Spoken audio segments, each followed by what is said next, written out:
I've started, so I'll finish. If only there were more masterminds at the BBC. The national state broadcaster, full of pointless celebrities, looks to be the weakest link at the moment, with a confused public playing a prolonged game of Doctor Who in relation to the identity of this unnamed star who allegedly paid for explicit images from a young person. Well, things get worse for the Beeb, as their own news division now sensationally report that a second young person has come forward telling BBC News they felt threatened by the presenter. The individual in their early 20s was reportedly first contacted anonymously by the presenter on a dating app. According to the Beeb's own reporting, the youngster says they were put under pressure to meet up but never did. When the young person hinted online they might name the presenter, they say they were allegedly sent abusive, expletive-filled messages. The youngster, unconnected to the person involved in the original allegations, said they'd been scared by the power the presenter held.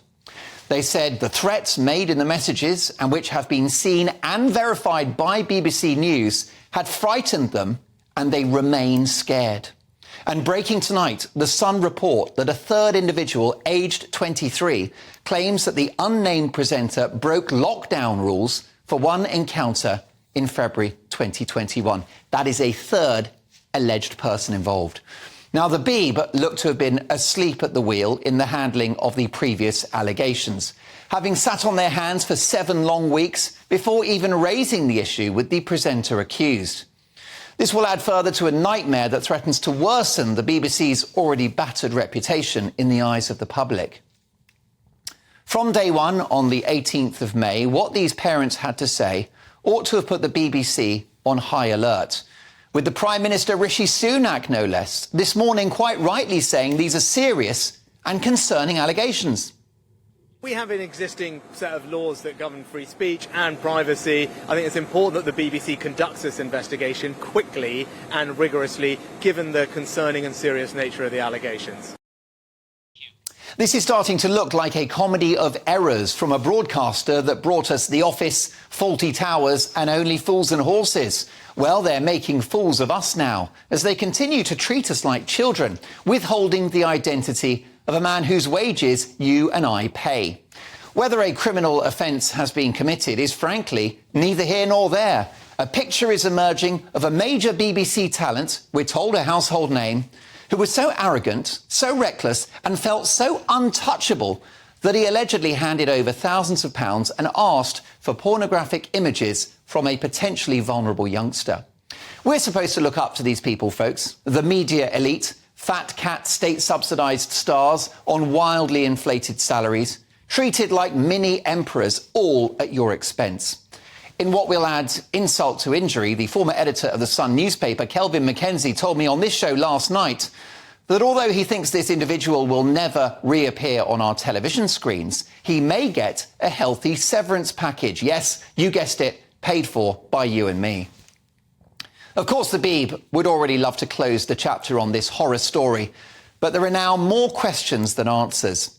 How has this young person found the funds to employ a top firm of London lawyers? They must have been very fastidious with their pocket money.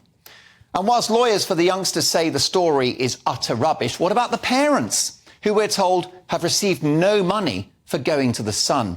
They insist the star has got into the head of their child, and who it's alleged even frantically called them in recent days saying, "What have you done?" And according to the Sun reports, begged the mother to end the investigation. The Sun maintain they have firm evidence proving payments were made and even possible photographic evidence of the online exchange. If the BBC think they can ride out this and that we'll just shrug our shoulders and move on, well, they can think again. Until the star is named or has the courage to fess up himself, the story will become increasingly toxic and corrosive for the national broadcaster and will further undermine public trust in the institution. Even one of its biggest stars, Jeremy Vine, has urged the presenter to come forward and spare his colleagues further embarrassment. This current unseemly cover-up is an insult to the intelligence of the British people. Perhaps an MP should use his or her powers of parliamentary privilege in the House of Commons to lance the boil and name the star. If I was in the House, we can but dream, I would name and shame. The BBC would like to think the story is coming to an end, but let me tell you, it's only just begun.